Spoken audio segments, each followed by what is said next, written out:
బుధవారం ఉదయం Chennai air line వద్ద సింగపూర్ నుండి వచ్చిన ఎయిర్ ఇండియా ఎక్స్ప్రెస్ విమానం భూమి నుండి కేవలం 200 అడుగుల ఎత్తులో ల్యాండింగ్ను నిలిపివేయడంతో విమానంలో ఉన్న 180 మంది ప్రయాణికులను రక్షించడంతో ప్రమాదకరమైన పరిస్థితి తప్పింది.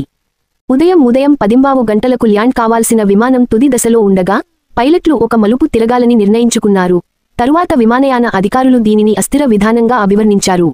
ఎదురుగాలి మరియు నిటారుగా దిగడం వల్ల ప్రభావితమైన విమానం విమానాశ్రయం చుట్టూ ప్రదక్షిణ చేసి దాదాపు 30 నిమిషాల తర్వాత రెండవ ప్రయత్నంలో సురక్షితంగా దిగింది.